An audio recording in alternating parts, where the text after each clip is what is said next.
So moving on, the next section of the techniques is about analyzing the requirement. You see, you people have been doing a lot of question practice, and you people have been asking questions. This is very good. But what I am here to provide is those tips for the extra marks. Okay, the top tips to get extra marks, which uh, which are the things which you might be missing. Okay, so I want you people to look at this information provided in one of the questions, and then see what what is required and how we can answer that better. So you people can see, I will be reading it. You people can read it on your own as well. Explain how Walker Co should be accounted for in the consolidated statement of financial position of Runner Co for the year ended 31st of March 2026. Your answer should also include a calculation of the carrying amount of the investment in associate at that date. So you see, this information is provided to give you specific hints that Walker is an associate, and when we have identified that Walker is an associate, we have marks that we have to earn by explaining what is an associate. If we do not explain that, then those marks are lost.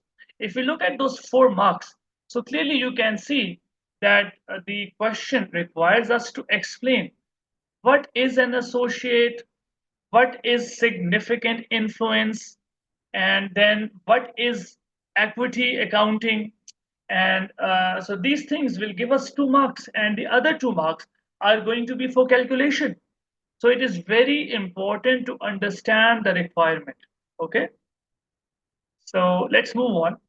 So these are the things which need to be identified here, that associate is a significant influence, and we have to do the equity accounting for associate. And if we haven't mentioned, if we haven't written anything, it means that we have lost the marks allocated for the written bits, and we do not want to do that.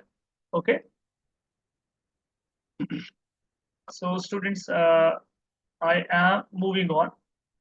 So here we have the top tip, the stuff that we have discussed, and what we have extracted from that is that when reading the requirement, when it requires more than one task, make sure that you answer all of them. Do the written answer if required. Okay, so if you just look at the requirement and you just jump towards calculating the the associate part, the one liner item, or the equity accounting for associate, then you have actually lost your 2 marks. And if you end up doing the numerical working wrong, then you have lost all the marks. So it's very important to look at the requirement in a relaxed and calm mode. You should not panic. You should not try to hurry through things. And this is very important part, that where you spend time, you understand what is required. Okay, so that you do not miss out on some important details which should be answered. Okay, so this is our another next top tip that we have got to get extra marks. Okay,